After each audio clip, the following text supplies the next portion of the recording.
High viewers, ఈ video చాలా ముఖ్యమైనది. ఖచ్చితంగా ఎండింగ్ వరకు చూడండి. నా వీడియో వచ్చేసి అరౌండ్ 2 minutes ఆఫ్ టైం నేను కంప్లీట్ చేస్తాను. Next audio file around 23 minutes దాదాపు ఉంది. బ్యాక్గ్రౌండ్ వచ్చేసి మహాభారతం పిక్స్ అటాచ్ చేస్తాను. విషయం ఏంటంటే కమ్మోళ్ళే మైనస్, టీడీపీకి టీడీపీ వాళ్ళే minus. Mark my words, okay? నా మాటలని నోట్ చేసి పెట్టుకోండి. ఇప్పుడు దేవకట్ట ప్రస్థానం సినిమా డైరెక్టర్, అసలు సినిమా అద్భుతం. నాకైతే అతనంటే ఒక ప్రత్యేక అభిమానం. ఆటనగర్ సూర్య అని చెప్పేసి అతను మధ్యలో కొన్ని సినిమాలు తీశాడు, బట్ ఎందుకో క్లిక్ అవ్వలేదు. కానీ ఇప్పుడు మయసభ అని చెప్పేసి ఒక వెబ్ సిరీస్ సోనీ లైవ్లో ఉంది. దగ్గర 6 గంటల వర్త్ ఏమో ఉంటాయి అన్ని ఎపిసోడ్లు. అది చూశాక నాకు అనిపించింది, ఈ దేవా కట్టవాడు కన్వర్టెడ్ క్రిస్టియనా? ఇతను ఏ కులం? ఇతనికి వైఎస్ రాజశేఖర ఎలా దేవుడయ్యాడు? ఫ్యాక్షనిజాన్ని భయంకరంగా స్ప్రెడ్ చేసినటువంటి రెడ్లు ఈయనకి ఎలా గొప్ప లేరు నాకు అర్థం కావట్లేదు. నాయకుడు అంటే రెడ్డేనా? అంటే చంద్రబాబు నాయుడు నెత్తి ఉందా? చంద్రబాబు ఇంట్లో డబ్బులు దొంగతనం చేశాడా? చంద్రబాబు నాయుడికి హీరోయిన్తో ఎఫ్ఐఆర్ ఉందా? అసలు కల్పిత పాత్రలు అంటూ ఎప్పుడు కథాంశం తీసుకొని కూడా వాంటెడ్గా కమ్మోలను తక్కువ చేస్తూ రెడ్లని హైలైట్ చేస్తూ అదేమంటే కొద్ది గొప్ప రియాలిటీకి టచ్ అయి ఉండే విధంగా చేస్తూ అతను చేసింది ఏందిరయ్యా అంటే, ఈ జనరేషన్లో ఉన్నటువంటి కమ్మోళ్ళు కులపిచ్చితో ఎందుకుంటారు? ఈవెన్ రెడ్లకి అలా ఉన్నా కానీ వారిని అనటం తప్ప వాళ్ళు అలా చేయరు. బట్ కమ్మోళ్ళు అలాగదో అడుగడున కులపిచ్చితో చూపిస్తారన్నట్టుగా ఈ సిరీస్లో చూపించాడు. అలా ఎందుకు ఉండిద్ది ఏంటని చెప్పేసి జనరల్గా నేను అసలు దానిని ఎక్స్ప్లెయిన్ చేయకుండా రఫ్గా అసలు ఏంటి మనిషి ఎట్ట తీసాడంటే ఫేస్బుక్లో పోస్ట్ పెట్టాను. దానిని వాట్సాప్ స్టేటస్గా పెడితే అప్పుడు నాకు బాగా సన్నిహితుడు, ఒక కాలేజీలో ప్రొఫెసర్, మంచి ఆదర్శ భావనటువంటి వ్యక్తి, కమ్మ కులస్తుడు. తను చూసి లేదండి కట్ట చెప్పింది నిజమే, మీరు ఇంకా ఎప్పుడు లాంగ్ బ్యాక్లో ఉన్నట్టున్నారు. ఇప్పుడున్న జనరేషన్ మీరు చూస్తే కమ్మ వాళ్ళ మైనస్ అని మీరే అంటారు. కమ్మ వాళ్ళని సమాజంలో ఒక వ్యతిరేకత ఉండటానికి, కమ్మ వాళ్ళలో కొంతమంది చేసిన దానికి ఆ కమ్మకులు అందరూ కూడా ఇతరులకు తప్పు పడతాం కారణం ఏంటో నేను మీకు ఎక్స్ప్లెయిన్ చేస్తానని చెప్పేసి ఒక మెసేజ్ పెడితే అప్పుడు ఒక్కొక్క వీడియో కూడా పెట్టాడు. అందులో గతంలో కమ్మ కులస్తులలో ఎవరు గొప్పవాళ్ళు, ఈ రెడ్లు అన్న వాళ్ళు ముఖ్యమంత్రులు కావడానికి ముందు, రెడ్లు అన్న వాళ్ళు లైమ్లైట్లో రావడానికి ముందు, గండికోటన పని పెమ్మసాని కమ్మ కులస్తులు, ఈరోజు కోయంబత్తూరు ఉన్నటువంటి టాప్ మోస్ట్ బిజినెస్ మ్యాగ్నెట్స్ కమ్మ కులస్తులు. మన దగ్గర కమ్యూనిజం ఉద్యమానికి ఊపిరిలుదింది. 100,000 ఎకరాల పేదలకు దారాదత్తం చేసి పేద బడుగు బలహీన అభ్యున్నత జయంగా ముందు కదిలింది కమ్మ కులస్తులు. ఇలా చెప్పుకుంటూ పోతే అతను చెప్పిన వర్షం అయితే ఆఫ్టర్ 90 ఎండ్ అన్నాడు, అంటే 1990 తర్వాత అన్నాడు. నేను అనుకోవటం ఆఫ్టర్ 2000 అన్నట్టు నేను అనుకుంటూ ఉన్నా. ఎందుకంటే ఎప్పుడైతే ఆపర్చునిటీస్ పెరుగుతున్నాయో, ఎప్పుడైతే సమాజంలో ఒక కులాందే డామినేషన్ అవుతుందని చెప్పేసి కమ్మ కులస్తులు గ్రహించారో, మనకేం తక్కువ, మనం ఎందులో ఎదగలేము అన్నట్టుగా అన్నింటిలో వెతుకుతూ వీళ్ళు కూడా డామినేషన్ చూడటం మొదలుపెట్టారు. దాంతో అప్పటి వరకు ఒక కులాన్ని అంత ఆదరిస్తూ ఒక కులమే అంత గొప్ప అనుకుంటాం మూమెంట్లో వీళ్ళు వచ్చేటప్పటికి అకస్మాత్తుగా వీళ్ళు వచ్చారేంటని చెప్పేసి కొంతమంది అనుకోవటం, ఇంకొంతమంది సరైన వాళ్ళు పోటీ వచ్చారని అనుకోవటం. దీనివల్లనే సమాజంలో ఎంత దరిద్రం దౌర్భాగ్యం ఉందని చెప్పుకొచ్చారు. ఓవరాల్గా నేనైతే చెప్తాను కదా, టీడీపీ వాళ్ళు ఇందాక మాట నేను చూసారా, దేవకట్ట చంద్రబాబుని టీడీపీని కమ్మలని ఘోరంగా చూపించాడు సినిమాలో. ఏంటి ఇంత ఘోరంగా చూసి నేను అనుకుంటే అతను కమ్మ కులస్తాడనట. తర్వాత తెలిసింది ఏంటంటే అతను కన్వర్టెడ్ క్రిస్టియన్ అని చెప్పి తెలిసింది. నిజమైన అబద్ధానికి అతను తెలియదు. దేవకట్ట అద్భుతమైన రైటర్. మీరు ఈ సినిమాలో కమ్మలని అంత ధరను చూపించారు. అసలు మీరు రెడ్డి కులస్తులే పాలకుల నాయకుల, అవునా? అయితే ఇంత చూపిస్తే ఈ టీడీపీలో కొంతమంది ఏం చేశారు తెలుసా? ఆనాడు ఓడినా గెలిచినా వెన్నుపోటు అనే సిలువని జీవితాంతం మోస్తూ ఉండాల్సిందే అంటూ ఎన్టీ రామారావు సంబంధించిన హోటల్ వైస్రాయ్ ఇష్యూకి సంబంధించి ఏదైతే ఒక డైలాగ్ చెప్పాడో దేవకట్ట, ఒక్క డైలాగ్ చాలబ్బా, దేవకట్ట సూపర్ అన్నారు. నాకు అనిపించింది ఈ సిరీస్ చూసే ఒక ఎర్రుబాగులారా, పరువు తీసి పెట్టాడు రా బాబు చంద్రబాబుది, టీడీపీది, కమ్మోళ్ళది. మీకెందుకు అంత గొప్పగా అనిపించాడు రా దేవకట్ట? వెబ్ సిరీస్ మొత్తం చూసాను అనిపించింది. నేను చూశాను కదా, అసలు రాజశేఖర రెడ్డి అంటే దేవుడు గొప్పోడు అద్భుతం చూపించేశాడు. చంద్రబాబు నాయుడు వచ్చేసి ఏమీ లేని దాని నుంచి వచ్చి ఉన్నాడు, అండ్ అత్యాస అండ్ మోర్ ఓవర్ నత్తోడు, రకరకాలుగా నాకైతే కంపరం ముట్టిందండి. సో ఇప్పుడు నా మిత్రుడితో మాట్లాడినటువంటి ఆ కన్వర్జేషన్ ఏదైతే ఉందో, స్టార్టింగ్ వచ్చేసి నేను రికార్డ్ చేయాలన్న ఆలోచన నాకు లేదు, రికార్డ్ చేస్తానా మీరు అన్నప్పుడు సరే అట్లా రికార్డ్ చేద్దాం, అప్పుడు రికార్డ్ చేశాను. మొత్తం కన్వర్జేషన్ మొత్తం ఫ్రెండ్లీగా వచ్చింది. సండే రోజు జస్ట్ మీరు ఏదైనా చూస్తూ లేదని చదువుతూ ఆడియో అయినా సరే వినండి, ఖచ్చితంగా చూడండి. ఎందుకంటే తప్పు ప్రతి కులంలో జరుగుతుంది ఈరోజు. ప్రతి కులంలో ఈ కుల పిచ్చితో ఆ కులానికి సంబంధించి బ్యాడ్ నేమ్ తీసుకుంటున్న ఎవరంటే ఈ యాదవులే. ఆ యాదవులు ఎవరు ఏంటో వీడియోలో క్లియర్గా ఆడియో ఫార్మాట్ పెడతాం, చూడండి. వచ్చేసా కంప్లీట్లీ ఫ్రీ. సో ఏం లేదు, నేను మా ఊరి పేరు చెప్పమంటారా? మరి కాల్ రికార్డింగ్ చేస్తున్నారేమో, బాగోదేమో. కాల్ రికార్డింగ్ చేస్తున్నాను. కాల్ రికార్డింగ్ చేస్తాను, మీకు ఎట్లా తెలుసు? తెలుసండి బాబు. సౌండ్ వచ్చింది కదండి, బీప్ సౌండ్. బీప్ సౌండ్ లేకుండా చేద్దామని చెప్పేసి సెట్టింగ్స్ మార్చానే. లేదండి, వచ్చింది, బీప్ సౌండ్ వచ్చింది. నా ఫోన్లో కొంతమంది ఇంపార్టెంట్ పర్సన్స్ చేసినప్పుడు రికార్డ్ అవుతుంది, అందుకని నాకు అది ఐడియా ఉంది. మీ ఊరి పేరు ఏం చెప్పొద్దు. ఓకే, ఉన్న స్టోరీ చెప్తాను మీకు. ఫస్ట్ మీ ఊరి దగ్గర నుంచి స్టార్ట్ చేసి ఊర్లో ఎంతమంది ఉండేవాళ్ళు ఏంటి అది చేయండి. ఓకే, చెప్తాను చూడండి. సో నేను వ్యక్తిగతంగా మా ఊరు గురించి చెప్తున్నది 30 సంవత్సరాల క్రితం నేను వ్యక్తిగతంగా చూసి పెరిగి దాని నుంచి అలా నేర్చుకుని చెప్తున్న సామాజిక పరిస్థితుల దృష్ట్యా చెప్తున్న మాట. మా ఊరిని జనరల్ గా కమ్మటూరు అంటారు, ఎందుకంటే ఎక్కువ శాతం కమ్మవాళ్ళు అధికంగా ఉన్నటువంటి గ్రామాల్లో మాది ఒకటి, అందుకని కమ్మటూరు అంటారు. దాదాపుగా 80% మంది కమ్మవాళ్లే ఉంటారు, మిగిలిన వాళ్ళు అందరూ కలిపి 20% ఉంటారు. సో ఇది దీనివల్ల ఏమి పెద్ద నెగిటివ్ కాదు, అలానే పాజిటివ్ కూడా ఏం లేదు. కాకపోతే ఏంటంటే ఎందుకు మరి మా చుట్టుపక్కల గ్రామాలు కూడా ఎక్కువ శాతం ఎమర్జ్ అవ్వడానికి ఎందుకో నాకు తెలియదు కారణం. ఎక్కువ శాతం మాత్రం ఒక్కొక్క సామాజిక వర్గానికి చెందిన వాళ్ళు ఎక్కువ ఉంటారు ఊర్లో కూడా. ఇది పక్కన పెడితే నాకు నేను చిన్నప్పటి నుంచి చూసింది ఏంటంటే కొంచెం ఆత్మీయత, సోదరభావంతో మెలిగారు.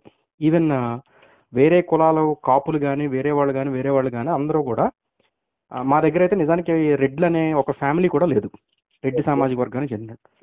సో కమ్మ వాళ్ళు ఉన్నారు, కాపులు ఉన్నారు, దాన్ని ఏమంటారు ముత్తరాసులు ఉన్నారు, బీసీలు ఉన్నారు, అన్ని రకాల కులాలు ఉన్నాయి అన్ని కలిపి. కానీ రెడ్డి అనే ఒక కమ్యూనిటీ మాత్రం ఒక్కటి కూడా మా ఊర్లో అయితే లేదు. సో ఇది పక్కన పెడితే ఈ 80% ఉన్నటువంటి వాళ్ళందరూ కూడా ఊళ్ళో కానీ సామాజికంగా కానీ ఏ రకమైనటువంటి అరమరికలు లేకుండా అందరూ కలిసి ఒక సహోద్భావ వాతావరణంతో పెరిగినటువంటి గ్రామం మాది.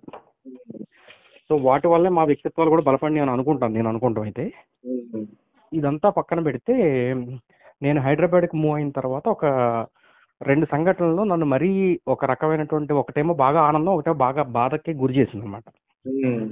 సో అందులో ఒక సంఘటన ఏంటంటే, నేను మా ఇల్లు కట్టిన తర్వాత దానికి కావాల్సినటువంటి ఈ ఫ్లోర్ క్లీనర్స్ అవి హోల్సేల్గా తీసుకుంటే ఎక్కడో తక్కువకి వస్తాయని ఎక్కడో తెలిసి నేను ఆర్టీసీ క్రాస్ రోడ్ దగ్గర ఒక ప్రాంతానికి వెళ్ళాను, ఎవరో ఒక రిఫరెన్స్ ఇస్తే. సో కట్ చేస్తే ఆయన మా పక్కన ఉన్నటువంటి సమీప దూరంలో ఒక 20 కిలోమీటర్ల దూరంలో ఉన్నటువంటి ఆ గ్రామానికి చెందినటువంటి వ్యక్తి ఆయన. అక్కడికి వెళ్ళాక ఆయనతో మాట్లాడిన తర్వాత తెలిసింది, ఇలా నేను పలానా మా ఊరు పేరు చెప్పగానే ఆ ఊరా, చాలా గొప్ప ఊరండి, కష్టజీవుల ఊరు అన్నాడు ఆయన ఫస్ట్ అన్న మాటే. సో నేను చాలా ఆనందపడ్డాను. ఆనందపడ్డ తర్వాత అప్పుడప్పుడే నాకు తెలిసిన తర్వాత ఫోన్ పే ఎమర్జ్ అవుతుంది, ఇంకా పూర్తి స్థాయిలో కూడా ఎమర్జ్ అవ్వలేదు. ఆ టైంలో నేను సంథింగ్ 232 రూపాయలు బిల్ అయింది నాకు తీసుకున్న ప్రోడక్ట్లకి. అయితే ఫోన్ పే పని చేయట్లేదు, నేను సడన్ గా అనుకోకుండా జేబులో డబ్బులు లేకుండా వెళ్ళాను నేను ఆయన దగ్గరికి. వెళ్తే ఆయన ఫోన్ పే 3 సార్లు ట్రై చేశాను, 3 సార్లు అవ్వలేదు. అవ్వకపోతే 4గోసారి ఆయన ట్రై చేస్తే ఆయన అన్నాడు, పర్వాలేదమ్మా మళ్ళీ ఇద్దుగాని అన్నారు. అసలు ఆయన ఎవరో కూడా నాకు తెలియదు, నేను అప్పుడు దాకా ఫస్ట్ పరిచయం మా ఇద్దరిది. ఎవరో రెఫరెన్స్ చేస్తే అక్కడికి వెళ్ళాను, అక్కడ ప్రోడక్ట్లు తక్కువగా ఉంటాయంటే ప్రతిదీ నేను డెమో కింద లీటర్ తీసుకున్నానండి. సో అయితే ఆ బిల్లు అవ్వకపోతే ఆయన ఏమన్నారంటే, మా ఊరు పేరు చెప్పి కష్టజీవుల ఊరయ్యా, మీ ఊరు వాళ్ళు ఎవరిని మోసం చేస్తారు అన్నాడు. నాకు చాలా అంటే ఎవరో తెలియని ఒక మనిషి మా ఊరిలో ఆయన గతంలో చూసి ఆయన హైదరాబాద్ మైగ్రేట్ అయ్యి 45 years అయిందంటండి. సో అలాంటి ఒక మాట అనేటప్పుడు నాకు చాలా అంటే ఒక రకమైనటువంటి ఎమోషనల్ గా కనెక్ట్ అయ్యాను ఆయనతో నేను ఆ మాటకి. సో తర్వాత 2వ రోజు 3వ రోజు అదే నాకు తెలిసి అది అయిపోయిన తర్వాత నేను ఇమీడియట్ గా మళ్ళీ నేను ఇంటికి వెళ్ళిన వెంటనే చూసుకుంటే అప్పుడు ఫోన్ పే పని చేస్తున్నా, అప్పుడు ఆ నెంబర్కి సేమ్ మళ్ళీ ఆయనకి వేస్తాను అమౌంట్ వేసి చెప్తే, అయ్యో పర్వాలేదమ్మా అన్నట్టుగా ఆయన చాలా ఒక బాగా అత్యంత ఆత్పుల్లాగా మాట్లాడాడు ఆయన. సో అది చాలా మంచి మోటివేషన్ ఇచ్చింది నాకు ఆ రోజు. కట్ చేస్తే ఒక 3 నెలల తర్వాత ఒక మా ఊర్లో అత్యధికులు తోటి ఫ్రెండ్షిప్ ఉన్నటువంటి కొంతమంది ఐటీ ఉద్యోగులు ఉండేటువంటి ఒక జోన్లోకి నేను వెళ్ళాను. ఓకే. వెళ్తే మా బావగారు ఒక ఆయనతో కలిసి వెళ్ళాను. నేను వెళ్తే అక్కడ ఓ సందర్భంలో మా బామ్మర్ది పలానా ఊరని చెప్పగానే అక్కడ ఉన్నటువంటి ఒక 6 7 ఉంటారు. అందరూ ఆల్మోస్ట్ ఒక 35 to 40 మధ్యలో ఉంటారు ఏజ్ వాళ్ళది. ఫస్ట్ అన్న మాట ఏంటంటే, ఆ ఊరా, ఆ ఊళ్ళో మొత్తం ఎవరి సీసా వాడు తాగేస్తారంటగా అన్నాడు. ఎవరి సీసా వాళ్ళు తాగేస్తారంట కదా అన్నాడు. అంటే ఆ ఊర్లో ఉన్న కుర్రవాళ్ళని ఉద్దేశించి మొత్తం అందరూ తాగుబోతులేనంట కదా ఆ ఊర్లో అన్నాడు. ఓకే. ఓకే. అంటే మీకు అర్థమైంది ఇక్కడ విషయం. మా ఊరి పేరు చెప్పగానే ఆ ఊర్లో ఎవరి సీసా వాళ్ళు తాగేస్తారంట కదా, అంతా పచ్చి తాగుబోతులేనంట కదా అన్నారు. చాలా చాలా ఫీల్ అయ్యాను నేను. అంటే ఎక్కడో హైదరాబాద్లో ఒక గ్యాదరింగ్లో మా ఊరు చుట్టుపక్కల వాళ్ళతో కలిసి చదువుకున్న వాళ్ళు, వాళ్ళ ఫ్రెండ్స్ ఉన్నటువంటి ఒక ఊరి గురించి వాళ్ళ ఒపీనియన్ అంత దారుణంగా ఉందంటే ఏం చూసారు వాళ్ళు అని అనుకుని ఫీల్ అయ్యాను నేను. అంటే వాళ్ళు సేమ్ మీ క్యాస్టేనా? మా క్యాస్టే. ఓకే. ఓకే. మా సేమ్ క్యాస్టే క్యాస్ట్ అవటం వల్ల తగ్గించి మాట్లాడారు అంతే. ఓకే. ఎవరు చేసా వాళ్ళు తాగేస్తారు కదా, వాళ్ళు ఉద్దేశించి మాట్లాడింది కూడా మా క్యాస్ట్నే. అదే అంటుంది, అందరూ ఒకే కులం, కానీ మా ఊరు వాళ్ళు మేము గొప్ప ఉంటారు బాబు, మీ ఊరు వాళ్ళు మాత్రం ఫుల్ తాగుపోతారు బాబు అని అన్నాడు. పచ్చి తాగుమూతలు అందరూ మీ ఊళ్ళో ఉంటారు, ఎవడు చేసా వాడు తాగుతాడంట కదా అన్నాడు. వాళ్ళు అన్నది నాకేమీ కోపం అనిపిస్తుంది, కానీ నాకు కరెక్ట్గా 3 నెలల క్రితం ఈ సంఘటన జరిగేటప్పటికి, ఇది రెండో సంఘటన జరిగేటప్పటికి చాలా ప్యానిక్ అయ్యాను. రోజు కొంచెం తెలియకుండా. మీరు మందు సిగరెట్ అలవాట్లు లేవు కదా మీకు? ఆయన మా బావగారు అదే చెప్పాడు, అబ్బాయి మీరు అనుకునే బ్యాచ్ కాదు, మా వాడు సత్యహరిచంద్ర తాలూకా అని ఏదో కొద్దిగా కలరింగ్ ఇచ్చాడు ఆయన. కలరింగ్ కాదు, మీరు అదే తాలూకులే. అదే తాలూకాలండి. అంటే నేను అనేది ఆయన చెప్పాడని నాకు ఆ ప్రౌడ్ మూమెంట్ కన్నా కూడా మా ఊరు అనగానే ఒక బ్యాడ్ ఇంప్రెషన్ వచ్చేలాగా ప్రవర్తించి ఉంటారు, లేకపోతే ఆ మాట అంటారు కదా ఎవరును. అది కొంచెం నన్ను బాగా టచ్ అయినటువంటి థింగ్ అనమాట. దీని తర్వాత నేను మా ఊరు చరిత్ర రాయడం మొదలుపెట్టాను. నేను 1952 నుంచి కొంతమంది పెద్దవాళ్ళు ఊళ్ళో ఆల్రెడీ దగ్గరకు వచ్చేసిన వాళ్ళు 60s 65 ఏళ్లతో కూర్చుని మా ఊరు చరిత్ర స్టార్ట్ చేశాను రాయడం. అంటే ఎందుకు ట్రిగ్గర్ అయిందంటే, నాకు ఈ చారిత్రక అవగాహన లేకపోవడం వల్ల ఎక్కువ ఇలాంటివి జరుగుతుంటాయి అనేది ఒక సందర్భంలో మా గురువుగారు చెప్పారు ఈ మాట నాకు. చారిత్రక అవగాహన అనేది ప్రతి మనిషికి అవసరం అని. అంటే మనం ఎక్కడి నుంచి వచ్చా, మన మూలాలు ఏంటి అది తెలియకపోవడం వల్ల సమస్య. ఇప్పుడు ఉన్నటువంటి అతిగాలని ఓవరాక్షన్ చూసేసి ఇదే లైఫ్ అనుకుంటే, ఇదే మనవరు అనుకుంటే ఫీల్ అయిపోతూ, చారిత్రక పురుషులు ఎవరు, తర్వాత స్వతంత్ర సమరయోధులు ఎవరు, ఈ సమాజాన్ని బాగు చేసినటువంటి గొప్పోళ్ళు ఎవరు ఏంటి, ఇవేమి తెలియకపోవటం వల్ల ఇప్పుడు ఉన్నటువంటి యదవని చూసి అరే ఈడర మనకి ఇన్స్పిరేషన్, పనికి మన పొలిటీషియన్ చూసి అరే వీడరైనా ఫాలో అవ్వాలి. ఇంక ఫర్ ఎగ్జాంపుల్ జగన్మోహన్ రెడ్డిని ఫాలో అయ్యే వాళ్ళు ఉన్నారు. జగన్ కాకుండా, వాళ్ళ నాన్న కాకుండా, కోట్ల విజయభాస్కర్ రెడ్డిని ఎగ్జాంపుల్ తీసుకుంటే, బ్రహ్మానంద రెడ్డి ఎగ్జాంపుల్ గా తీసుకుంటే, సంజీవ్ రెడ్డి గారిని తీసుకుంటే, ఇలా వీళ్ళని ఎగ్జాంపుల్ తీసుకుంటే సరిపోయింది. అలా తీసుకోరు, ఎందుకంటే వీళ్ళ కళ్ళ ముందు కనిపిస్తున్న వాళ్ళనే తీసుకోవాలి. అలా జగన్మోహన్ రెడ్డి ఏంద్ర అంటే ఏదైనా సరే రప్ప ఏదైనా మన తర్వాత ఎప్పుడైనా సరే గవర్నమెంట్ లో ఉన్నాడు, ఎప్పుడైనా సరే మనం చెప్పే అలాంటి వాడు. కాకపోతే ఆయన కింద వచ్చేసి కనీసం 10, 20 పైగా 30 పైగా కేసులుండి మన లీగల్ సెల్ అంటూ 100 మందిని లాయర్లను పెట్టేసాడు మాట్లాడుతూ నాకు అసలు అనిపించింది, కర్మ కాకపోతే ఏంట్రా బాబు ఇదంతా. ఆయన కేసులేని అండ్ ఆయన వచ్చేసి లాయర్లను కూర్చోబెట్టేసి ఆయన క్లాసులు చెప్పడం ఏంటి, కూర్చున్నాడు అంటే చెప్పాడు అంటే ఎటు లేదు, పార్టీ అధినేత నేను చెప్తాది అనుకున్నాడు. కూర్చుంటే వినాలి కదా, మనం చదువుకొని వచ్చాము, మనం లా చేసాము, ఏడేంటే కూర్చున్నాడు అనుకోవాలి కదా. అలా అనుకోరు, ఏదైనా అలవాటు పడిపోయారు. అలా ఇక్కడ కూడా ఏంటంటే ఈ క్యాస్ట్ నుంచి ఒకడు వచ్చేసి రెబల్ క్యాండిడేట్ గానో వేస్ట్ క్యాండిడేట్ గానో సొసైటీలో ఒక నేమ్ తో వచ్చాడంటే వాడిని ఫాలో అయిపోతున్నారు. ఇంకా అలా ఈ రోజు ఈ క్యాస్ట్ ఆ క్యాస్ట్ అనే తేడా లేకుండా, ఈ ఎస్పెషల్లీ ఆఫ్టర్ 2000 బార్న్ ఎవరైతే ఉన్నారో ప్రతి ఒక్కరు నాకు ఇదే బాధ అనిపిస్తుంది, భయం వేస్తుంది కూడా. ఒక్కొక్కడు ఒక మానవ బొమ్మలో తయారవుతున్నాడు, ఉగ్రవాదులాగా ఘోరంగా తయారైపోతున్నారు. అసలు ఏది పట్టించుకోవాలి, ఏది పట్టించుకోకూడదు, ఎవరితో ఎలా ఉండాలి, ఇంట్లో ఎలా ఉండాలి, ఇవేంటి అసలు మానవీయ దృక్పథం అనేది అసలు ఉన్నట్ల మనుషులకి. మీరు కంటిన్యూ చేయండి. సో ఈ 2 సంఘటనలు నన్ను బాగా ప్రేరేపితం చేసినాయి. అంటే నేను చూసినటువంటి సామాజికంగా ఇప్పుడు నాకు తెలిసినంత వరకు మా ఊళ్ళో మన దూదేకుల సాహిబులు అని ఉంటారు, మీకు ఐడియా ఉండే ఉంటుంది. వాళ్ళు మా ఊళ్ళో చాలా మంది ఉన్నారు. వాళ్ళకి కొద్దిగా భూములు కూడా ఉన్నాయి. చాలా చోట్ల మాకున్నటువంటి భూములకు ఆనుకునే వాళ్ళకు ఉన్నాయి. సో వాళ్ళ బోర్ల నిమిత్తమనో, రిపేర్ల నిమిత్తమనో, లేకపోతే ఏదన్నా నీళ్లు పెట్టుకోవడం గురించనో రకరకాల సందర్భాల్లో మా ఇళ్ళకి రావడం, వాళ్ళు మా పేరెంట్స్ మెయింటైన్ చేసినటువంటి రిలేషన్స్, ఒక సోదర భావం ఈ టైప్ లోనే చూశాను తప్ప నేను అంటే వివక్షలకు కానీ ఇవి కానీ అసలు నేను నా నోటీస్లో అసలు ఎప్పుడు లేవు. కానీ మా తాతగారు చిన్నప్పుడు ఆయన నాకు చాలాసార్లు చెప్పినప్పుడు ఏంటంటే, ఆయన చిన్నప్పుడు ఆయన ఇంచుమించుగా ఒక 10 ఏళ్ల వయసు టైంలోనే దళితులు వెళ్తుంటే వాళ్ళు వెనకాల తాటాకులు కట్టారట. అలాంటి ఘోరమైనటువంటి అంటరానితనం, వివక్ష ఉన్నటువంటి గ్రామాల్లో కూడా సామాజికంగా చాలా గొప్ప మార్పులు తీసుకొచ్చి కలిసి పనిచేసే ఏర్పాటు చేసుకున్నారు కమ్మవాళ్ళు తరతరాలుగా. అంటే మీకు అర్థమైందా? మా తాతగారు చిన్నప్పుడు అంటే ఇప్పుడు అది ఐ థింక్ మా తాత వాళ్ళది ప్రకాశం జిల్లా అండి. ఆ ఊర్లో కూడా కమ్మవాళ్ళు ఉంటారు. మా తాతగారు వాళ్ళు చాలా సన్నిహితులు, చాలా బాగుంటారు. అప్పుడు నాకు తెలిసిందంటే వాళ్ళంతా కమ్యూనిస్టులు, వాళ్ళ భూములంతా పెద్ద ప్రజలు పనిచేశారు, ఉన్న దాంట్లో సంతోషం పొందుతారు, కూలీ నాలి వ్యవసాయం చేసుకుంటూ అంతా తనామాన అన్నట్టుంటారు. వాళ్ళ ఇంట్లో పండుగ అంటే వీళ్ళని పిలుస్తారు, వీళ్ళ ఇంట్లో పండుగ అంటే వాళ్ళు పిలుస్తూ వస్తారు. ఈ ప్రకాశం జిల్లాలో ఉన్నటువంటి ఈ కమ్మవాళ్ళు ఎవరైతే ఉన్నారో వారిని కరెక్ట్ గా అబ్జర్వ్ చేస్తే చాలు, సామాజిక చైతన్యం కావచ్చు, అందరితో కలిసి మెచ్చలా బతకడం అనేది వచ్చింది. అంతేందుకు టి కృష్ణ గారు ఉన్నారు కదా ప్రకాశం జిల్లా, వి గోపాల్ ప్రకాశం జిల్లా, అనిల్ రావిపూడి ప్రకాశం జిల్లా, ఇలా చెప్పుకుంటూ పోతే ఇండస్ట్రీలో మంచి అభ్యుదయ భావాలు కలిగి మంచి మంచి రచనా చాతుర్యం ఉన్నటువంటి వాళ్ళలో ఎక్కువ ప్రకాశం జిల్లా నుంచి వచ్చిన వాళ్ళే ఉంటారు. సో ఆ జిల్లాతో నాకు అంచేత సన్నిహిత సంబంధాలు ఉంటాయి. దానివల్ల నాకు కమ్మవారు అంటే కొంచెం మంచి ఒపీనియన్. ఈవెన్ నేను కూడా చాలా చాలా చాలా గొప్ప గొప్ప వ్యక్తులు చూశానండి. నేను అసలు నాకు చాలా అభిమానం. అంటే ఒక చాలా మంది ఒక 2-3 ఎగ్జాంపుల్ చెప్తాను మీకు. ఆయనకు ఒక 50 ఎకరాలు ఉంటే 50 ఎకరాలు అమ్మేసి కాలేజీలో స్కూల్లో పెట్టేసిన వాళ్ళు ఉన్నారండి. నేను లైవ్ లో చూసిన వాళ్ళలోనే. ఓకే, ఇండస్ట్రియల్ పెట్టిన వాళ్ళని చూశాను.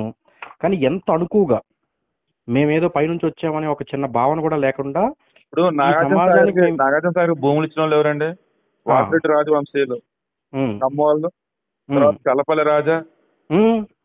అంత ఎందుకండి, ఈ రోజు కోయంబత్తూరులో ఉన్నటువంటి టాప్ మోస్ట్ బిజినెస్ మ్యాగ్నెట్స్ మొత్తం కూడా పెంపకన వంశీయులు, ఒకనాడు గండికోట దగ్గర పాలించిన రాజులు వాళ్ళంతా కూడా.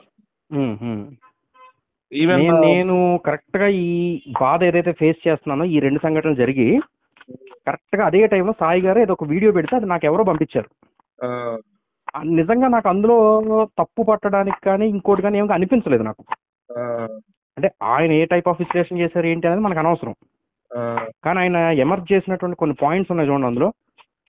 అంటే ఈ 90వ దశకం దాటిన తర్వాత విద్యలో లేకపోతే వ్యవసాయంలో, పారిశ్రామిక విప్లవంలో అన్నిట్లోనూ వచ్చిన తర్వాత అది కాస్త అహంకారానికి దారితీసి ఒక కండకావరం సంపాదించుకుని ఎందుకు తెలియకుండానే సమాజంలో వీళ్ళు ఒక విభజన క్రియేట్ చేసి ఆ విభజన వల్ల నష్టపోయారు మళ్ళీ వీళ్ళే. ఎందుకని యాక్చువల్గా అది ఎందుకు వచ్చిందంటే, ఇందాక మయసభ అని చెప్పేసి సోనీ లైవ్ లో ఉంది చూడండి, దేవా డైరెక్టర్. అందులో డైలాగ్ ఉంటుంది, చంద్రబాబు నాయుడు క్యారెక్టర్ అన్నట్టుగా అనుకోవచ్చు. అక్కడ కృష్ణ అని చెప్పేసి కృష్ణానాయుడు వాళ్ళ అమ్మ అంటే ఈ చదువులు చదువుతున్నప్పుడు మనకి ఎందుకు రా ఉద్యోగాలు, మన కమ్మోళ్ళం కూలీ నాలు చూసుకుని బతికేటోళ్ళం అన్నట్టు.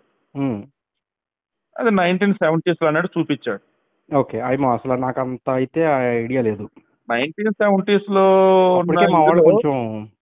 కొంచెం బాబు బ్రహ్మాండం ఎమర్జ్ అయిపోయారు అప్పటికే. ఆ మాత్రం బుద్ధి బుర్ర లేకుండా డైరెక్టర్ పెట్టాడు. ఆ డైరెక్టర్ కూడా కమ్మకేస్తానంట. ఓకే ఓకే, ఎందుకంటే అప్పటికే మా వాళ్ళు ఎక్కడ నీళ్లు ఉంటే అక్కడికి వలస వెళ్ళిపోయారు, పొలాలు కొన్నారు, సాగులు చేయడం మొదలెట్టారు. తుంగభద్ర మద్రాసు రాష్ట్రంలో ముఖ్యమంత్రి కూడా చేశారండి. అదేనండి నేను అనేది కూడా అదే. అప్పటికే ఎమర్జ్ అయిపోయారు మా వాళ్ళు. అలా అసలు ఎలా చేశాడు ఏంటన్నప్పుడు నాకు అర్థమైంది ఏంటంటే, రెడ్డి అంటే పాలకుడు, రెడ్డి అంటే నాయకుడు, రెడ్డి వచ్చా మళ్ళీ మొదలెట్టండి అన్నట్టుగా ఏదైనా రెడ్డి కోసం అన్నట్టుగా బతకాలన్న బతుకులు అలవాటు పడిపోయినా కొంతమందికి ఇప్పటికీ అలాగే వచ్చారు. అందులో చూడండి, వెబ్ సిరీస్ చూడండి, అసలు చూపిస్తాడు కదా చంద్రబాబు నాయుడు అనే అతను ఏమీ లేదు, మొత్తం రాజశేఖర రెడ్డి. రాజశేఖర రెడ్డి వచ్చేసి మొదటి నుంచి అసలు దేవుడు అంటాడు, మంచి నాయకుడు, గొప్పోడు. చంద్రబాబు నాయుడు వచ్చేసి మొత్తం స్వార్థపరుడు, అప్పటికప్పుడు అన్ని కలిసి వచ్చి అతనికి అన్నట్టు చూపుకుంటూ వచ్చాడు. ఇది కూడా చూసినటువంటి పిచ్చమోహాలు తెలిసి తెలియకుండా ఓడినా గెలిచినా వెన్నుపోటని సిలువుని జీవితాంతం నేను మొయ్యక తప్పదని చెప్పేసి చంద్రబాబు నాయుడు చెప్తే ఉమ్, అద్భుతంగా చెప్పాడు దేవా కట్ట. ఒక డైలాగ్ సినిమా అంతా కూడా వెబ్ సిరీస్ అంతా కూడా నచ్చేశాడు. ఉమ్. ఇప్పటికి ఆ మనిషి అదే మోస్తున్నాడు అని చెప్పేసి పొగిడితే నాకు అనిపించింది, వీళ్ళు సిరీస్ మొత్తం చూస్తారు, డైలాగులు మాత్రం చూసారు బాబు అనిపించింది నాకైతే. ఓకే. చాలా ఫులిష్ పట్టుకుంటారు టీడీపీ అనేది అనిపించింది. అసలు ఉమ్, చూసారా లేదా బాబు సిరీస్ అనిపించింది. ఉమ్, ఉమ్, సో నా ఇంటెన్షన్ ఏంటంటే, ఆ రెడ్డి అన్న వాళ్ళని హైలైట్ చేసుకుంటూ సమాజం మొత్తం బతికేసింది. ఉమ్, మోస్తూ. ఇప్పటికీ అలాగే బతికేస్తూ ఉన్నారు. ఉమ్, దీనిని ఎన్టీ రామారావు ముఖ్యమంత్రి అన్నప్పుడు కావచ్చు, అంతకుముందు కావచ్చు, 1970 తర్వాత మీరు అన్నట్టు మార్పులు చెరుపులు వస్తున్న మూమెంట్ లో, ఉమ్, పారిశ్రామిక అభివృద్ధి చెందుతున్న మూమెంట్ లో, ఉమ్, ఇక అప్పుడు మనకి ఎంత ఉండి భూములు దానం చేసి అందరికి అన్ని ఇచ్చేసి ఈ ఉమ్, రోజు మరలా మనం కొంచెం డెవలప్ అవుతున్నాం కదా, ఇక ఇప్పుడు కూడా రెడ్డే ఫస్ట్ అని ఎందుకు అనుకోవాలి, మనం ఎందుకు కాకూడదు అని చెప్పేసి అప్పుడు ఉమ్. అహంకారం అనేది దాన్ని వంట పెట్టిందండి. Okay, okay. అది కాస్త ఏమైంది, అంటే అలా కాదండి, వాళ్ళు వాళ్ళు మంచి అహంకారం అయి ఉంటుంది అది. ఆ రోజు వచ్చిన అహంకారం మంచి అహంకారమే అది. ఒక రకం మంచి కానీ అహంకారం కూడా సెల్ఫ్ రెస్పెక్ట్ అంటాను నేనైతే. అదే సెల్ఫ్ రెస్పెక్ట్. అది తర్వాత అహంకారం స్టార్ట్ అయింది దాని నుంచి. అది వాళ్ళ పిల్లలకి వచ్చేసరికి ఏమైపోయిందంటే, ఇప్పుడు మనం ఒక ఆట ఆడుకుంటూ ఉన్నప్పుడు ముందున్న 10వ ఓడికి వెనకాల ఉన్నటువంటి 1వ ఓడు ఒక మాట చెప్పాలి, ఉమ్, మధ్యలో ఉన్నాడు చెప్తాడు, మధ్యలో ఉన్నాడు ఉమ్. అలా చివరి 10వ దగ్గర మొత్తం మారిపోయింది అది. అవును, అవును.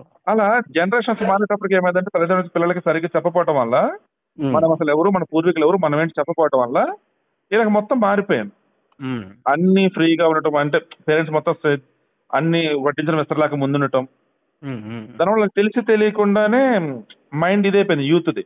ఉమ్, దాంతో స్మార్ట్ ఫోన్లు వచ్చాక ఎవరికి వాడు ఏది పడితే అది క్రియేట్ చేయటం, ఉమ్, అన్ని కలగలిపి ఒక వ్యవస్థను అయితే నాశనం చేసి పెట్టేశారు.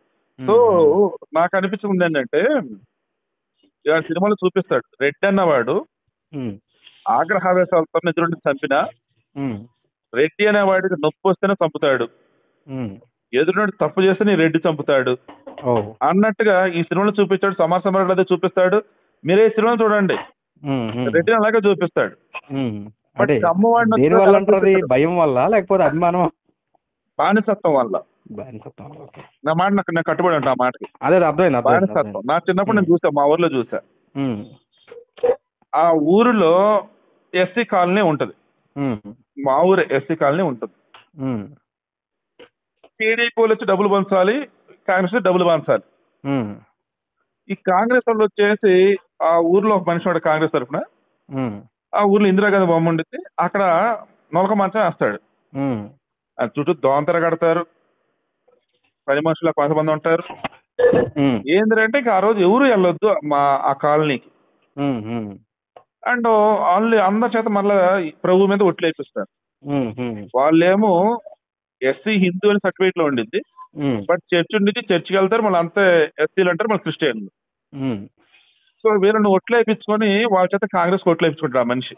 Okay, okay. నేను చూసాను, తర్వాత అన్నాను ఏంటి ఎట్లా ఓటేస్తారు మీరు, వేరే వాళ్ళకి ఓట్లేండి మరి ఏరా ఏంటంటే, అమ్మో రెడ్డిని కాదని వేయటమే, ఉమ్, ఏదైనా మా రెడ్డి గారి తర్వాతే. ఉమ్, అదే కిలబడి నాకు అనిపించింది, నేను చిన్నపిల్లడు ఉన్నా కానీ ఉమ్, వాళ్ళకి ఉమ్, కమ్యూనిటీ భావాలు ఎక్కువ. అండ్ మోరోవర్ మా తాతగారి పురాణ మొత్తం నాకు నేర్పేవాళ్ళు. ఉమ్, ఉమ్, ఉమ్, నేను అప్పుడు అడిగి ఉన్నాను, మా తాతగారిని వెళ్ళి అడిగా, ఏంటి తాత ఇలా అంటే, కొంతమంది అంతే నాయన భయంతోనో ఇంకా ఉమ్, వేరే దేనితోనో, ఎలాగంటే నాకు సింపుల్గా ఏం చెప్పాడంటే, ఉమ్, తెలియనటువంటి ఒక గొప్పోడి కన్నా ఉమ్. తెలిసినటువంటి ఒక మూర్ఖుడు మనకి మిన్న అన్నట్టు ఫీల్ అవుతారు. అందుబాటు. ఆ, ఉమ్, అరే అన్నాడు గొప్పోడంట్రా, ఉమ్, ఆ దగ్గర అన్నీ ఉంటాయంట్రా అన్నప్పుడు వీళ్ళలో ఒకడు ఉంటాడు, ఉమ్, ఏయ్ ఊరుకో, వాడోడు ఉమ్, మనకు తెలియనోడు, ఈయన మన రెడ్డి గారు, ఉమ్, మన నాయుడు గారు, ఉమ్, ఉమ్, మన చౌదరి గారు, ఉమ్, మన దొరగారు, ఏదైనా సరే మన శర్మ గారు, ఉమ్. ఆయన మన తిట్టినా కొట్టినా మనకు కావాల్సిన ఇస్తాడే, మన వాళ్ళు. మనకు తెలిసిన మనకు కావాల్సిన ఇస్తాడే, ఏడా ఉమ్, ఉన్నావు ఆయన చెప్పింది అన్నావు అని చెప్పేసి వీళ్ళు ఉంచేస్తాడు, మీతోలంతా ఉండిపోతారు. ఉమ్, ఉమ్. అదే ఇది ఇప్పటికీ ఉంది. ఆ కొనసాగుతుంది. బానిసత్వంలో ఉన్నటువంటి వాళ్ళల్లో ఎస్సీ, ఉమ్, ఎస్టీ, బీసీ, ఊసిన తేడాలు అందరూ ఉన్నారు ఆ బానిసత్వంలో. ఉమ్, ఉమ్. ఇందులో సినీ ఇండస్ట్రీ ఉన్న వాళ్ళు ఇంకా ఎక్కువ ఉన్నారు. Okay, okay.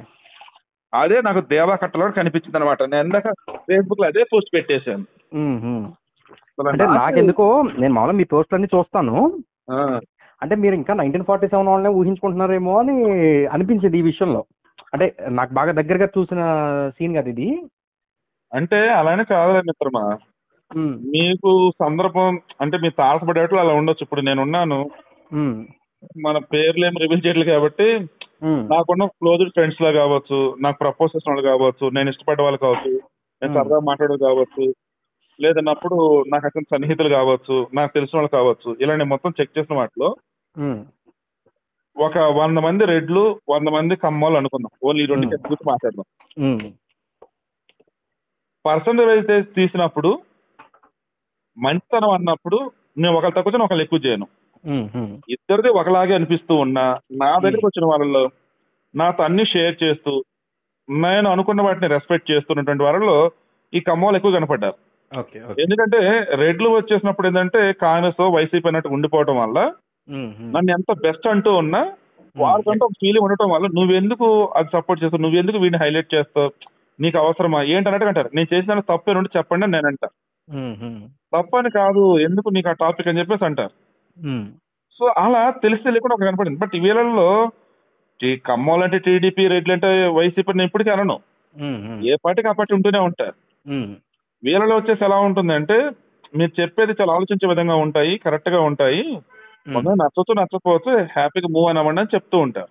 ఉమ్, సో అప్పుడు నాకు అనిపించింది ఏంటంటే అవతల ఉన్న మనిషి వచ్చేసి అందరూ కలుపుకొని పోతున్నాం అన్నట్టుగా ఉంటూ ఉన్నా ఉమ్, తన కన్వీనెంట్ అంతా మార్చేసుకుంటాడు.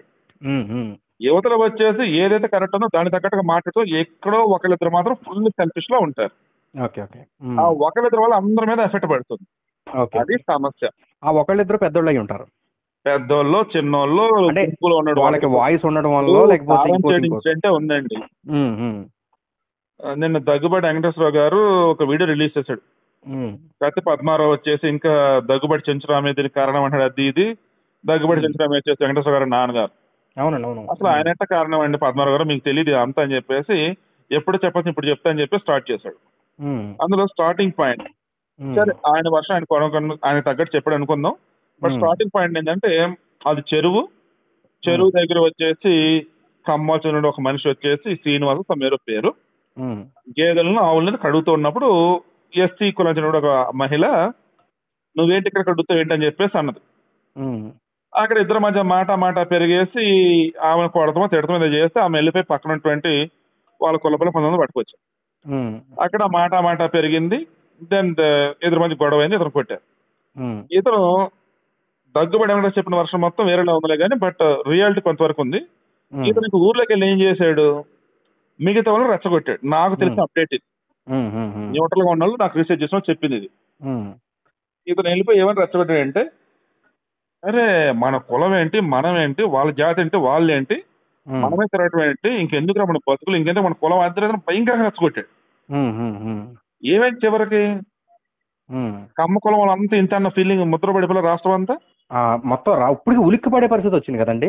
ఒకే ఒక్కడి లీడర్ సినిమాలో డైలాగ్ ఉంటది గుర్తుందా, చెరువు దగ్గర పెద్ద ఆయనకి వీళ్ళకి గొడవ వచ్చి ఊరంతా తగలబెట్టేసాడని అంటారు చూసారా, ఐడియా ఉందా మీకు? అది కారంచెడు కట్నే అది ఒక్క యదవ వాడి నోటు దోల వాడుకున్నట్టు ఒళ్ళు బలుపు అహంకారం అదే కులపులకి అర్థమయ్యి వీడు ఏ యదవ పని చేస్తే కొట్టారు అంటూ ముందు మాట్లాడదాం ఆ ఊరు అంతా కలిసి వెళ్ళి అని చెప్పేసి అంటే అయిపోదు. అవును. వీడు రెచ్చగొట్టని చెప్పేసి మిగతా రెచ్చిపోయి ఇది అయిపోయేటప్పుడు మొత్తం కంపు అయిపోవాలా. ఇప్పుడు మీరు ఆ రోజుల్లో అసలు ఏ అసమానతలు అంటే ఇన్ ద సెన్స్ ఇంత అహంకారం లేని రోజుల్లో ఆ సంఘటన జరిగితేనే దాని పర్యవసానం ఇలా ఉంది కదా. ఇప్పుడు మీకు అలాంటి వాళ్ళు కొన్ని లక్షల మంది దొరుకుతారు. నా బాధ అర్థమైంది మీకు? అదే అర్థమైంది. అలా హాఫ్ నాలెడ్జ్ వాళ్ళు లక్షల మంది దొరుకుతున్నారు ఇప్పుడు. దీని పర్యవసానం రేపు పొద్దున్న ఏదైనా నిజంగా జరగడానికి ఏదైనా జరిగింది అనుకోండి, ఒక చిన్న సంఘటన, ఊళ్ళు అంటించేసే పరిస్థితిలోకి వచ్చేసారు ఇప్పుడు. అంటే ఇప్పుడు ఒక నిమిషం, అంటే ఇప్పుడు మార్పుని ఎక్కడి నుంచి మొదలవుతున్నారు? తల్లిదండ్రులు కదా, తల్లిదండ్రులు కూడా, మన ఎడ్యుకేషన్ సిస్టమ్ కూడా కావాలి కదా. ఎడ్యుకేషన్ సిస్టమ్ కూడా ఇక్కడ చిన్న ప్రాబ్లం ఉందండి. ఎస్పెషల్లీ ఈ సామాజిక వర్గం ఇంత వివక్షను ఎదుర్కోవడానికి కారణం ఏంటంటే, ఫస్ట్ వీళ్ళు ఎక్కడ పాడైపోయారంటే ఒక ఐడెంటిటీ కోసం కొన్ని రాజకీయ పార్టీలకి మద్దతు ఇచ్చారు. అవును, మద్దతు ఇచ్చిన తర్వాత ఆ పార్టీ తప్పని నేను అన్నాను. అక్కడ స్థానికంగా ఉండే ఒక నాయకుడు ఎవడో ఉంటాడు, ఆడు ఎదగడం కోసం ఆడికి మనుషులు కావాలి, ఆ ఎదిగే ప్రక్రియలో వీళ్ళని వాడిన తర్వాత 2-3 రోజులు వాళ్ళ అవసరాల కోసం మందు పోయించారు, బిర్యానీలు ఇచ్చారు, అన్ని బాగానే ఉన్నాయి. ఈ ప్రక్రియ ఒక 3 రోజులు నుంచి ఒక 15 రోజులు లేదా నెల రోజులు జరిగిన తర్వాత ఈ తాగుడికి అలవాటు పడిపోయే నాలిక మళ్ళీ తర్వాత అదే కోరుకుంటుంది. అవును. ఇక ఆ తర్వాత నుంచి రకరకాల పరిణామాలు స్టార్ట్ అయినాయి దానికి. యాక్చువల్గా మీకు పిక్చర్ అర్థం చెప్పింది. 2024 మధ్య కాలంలో ఉమ్, ఇటువంటివి భారీగా పెరిగిపోయింది. జగన్మోహన్ రెడ్డి పరిపాలనలో ఉమ్, అన్ని కులాలను కూడా ఏకం చేసి వైసీపీ సైడ్ తిప్పుకోవాలన్నప్పుడు వాళ్ళు అనుకున్న ప్లాన్ ఒకే ఒకటి. ఉమ్, ఎవడైతే మందుకి జోదానికి మగువుకి అలవాటు పడ్డాడు ఉన్నాడో, ఉమ్, చెడు చేసినా వాడిని ఎవడూ చేయకూడదని చెప్పేసి ఎదురు చూస్తున్న వాడు ఉన్నాడు, వాడిని చేరవేస్తాం, ఉమ్, ఉమ్, వాడిని అన్నింటి మన తగ్గట్టు వాడేసుకుందాం. ఉమ్, అలా కాకపోతే అమరావతిని అమరావతి అన్నా, ఖమ్మాల పట్టిన టీడీపీని అన్నా, ఖమ్మాలను పచ్చి బూతులు తిట్టినా వైసీపీలో ఉన్న ఒక్క ఖమ్మాలు నోరెత్తల. ఉమ్, ఉమ్. కారణం ఏంటంటే మీరు అన్నారు చూసారు, మందుకు అలవాటు పడిపోయాడు వాడు ఇంకంతే అని చెప్పేసి. బానిస అయిపోయారు. బానిస ఇక్కడ కూడా అదే బానిస. ఉమ్, ఉమ్, సో ఓవరాల్ చూసుకుంటున్నప్పుడు ఏంటంటే మీరు చెప్పినట్టు ఉన్నమాట వాస్తవం లేకనే అన్ని కులాల్లో ఉన్నారు అట్లా. ఉన్నారండి. అంటే నేను ఏమంటున్నానంటే బహుశా నేను ఎందుకు ఇంత బాధపడుతున్నానంటే నా చుట్టూ మీరు అదే తెలియకుండా caste ఉంటారు కదా. కాబట్టి మీ చుట్టూ ఉండబట్టి మీకు అలా అనిపించింది తప్ప వేరే అనిపిస్తుంది. కాదులే కానీ అదే అదే అదే. అమ్మ వాళ్ళు అంతా అలా ఏం లేరు, అంతా అన్ని కులాల్లో ఉన్నారు. బట్ ఓవరాల్ ఏంటంటే జగన్ వచ్చాక ఉమ్, తెలిసి తెలియకుండా అన్ని కులాలకు అంటుకుపోయింది ఆ రోగం. Okay okay. ఈవెన్ ఇక్కడ కేసీఆర్ తక్కువేం కాదు, ఉమ్, ఉమ్, ఉమ్, ఈయన అలాగే చేశాడు. బీసీలు ఆ కులానికి కార్పొరేషన్, ఈ కులానికి కార్పొరేషన్ అని, వాళ్ళకి ఇది వీళ్ళకి అదని చెప్పేసి. ఎలాగంటే 2014 ఎప్పుడైతే ఆంధ్రప్రదేశ్ రాష్ట్ర విభజన జరిగిందో ఉమ్. దాంతోనే తెలుగు వాళ్ళ జీవితాలు వచ్చేసి నాశనం అవడానికి కారణం, బాగుపడడానికి కారణం, రెండు రకాలుగా అవే కారణం. యాంది పలికిందంటారా? బాగుపడేవాడు ఎలా బాగుపడాలో తెలుసుకున్నాడు, బాగుపడ్డాడు. ఉమ్, నాశనం అవ్వాల్సినోడు ఇప్పటికే కులం అంటూ, మతం అంటూ, ప్రాంతం అంటూ అదే రోజులు దొరిలాడుతూ ఉన్నాడు. ఉమ్, ఉమ్, ఉమ్. ఇప్పటికన్నా రియలైజ్ అయితే సంతోషం. దానికోసం నా పోస్టు, నా వీడియోలు, నా కథలు అన్ని కూడా. ఓకేనా? Okay okay. సరే మరి ఉన్నా. ఓకే అండి. Okay. Right sir, bye. Okay అండి. Bye bye.